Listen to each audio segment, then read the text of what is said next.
સુરતમાં બેફામ કાર ચાલકનો આતંક સામે આવ્યો છે। કાર ચાલકે બાઇક સવારને ટક્કર મારી। જહાંગીરપુરા ડભોલી બ્રિજનો આ વિડીયો અત્યારે વાયરલ થઈ રહ્યો છે। જોખમી રીતે કાર ચલાવતો વિડીયો સામે આવ્યો છે।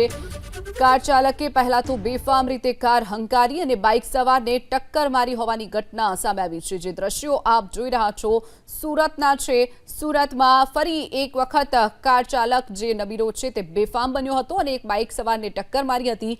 જહાંગીરપુરા ડભોલી બ્રિજની વચ્ચેનો આ વિડીયો હોવાનું માનવામાં આવી રહ્યું છે। તો અત્યારે આ વિડીયો સોશિયલ મીડિયા પર વાયરલ થઈ રહ્યો છે। જે દ્રશ્યો આપ જોઈ રહ્યા છો સુરતમાં ફરી એક વખત બાઇક સવારને ટક્કર મારી અને જે કાર ચાલક હતો તે ભાગી ગયો છે।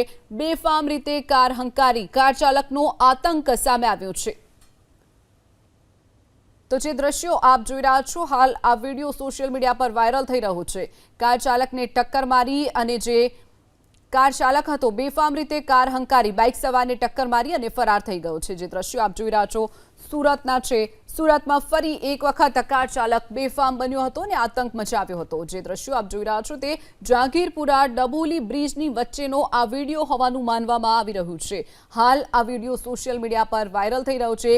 જોખમી રીતે કાર ચાલક કાર હંકારી રહ્યો છે તો બીજી તરફ પાછળથી આવી રહેલા એક જાગૃત નાગરિકે તેનો વિડીયો બનાવી અને સોશિયલ મીડિયા પર વાયરલ કર્યો છે। સાથે જ આ કાર ચાલક ઉપર કાયદાકીય કાર્યવાહી કરવામાં આવે તેવી પણ માંગ સ્થાનિકો કરી રહ્યા છે।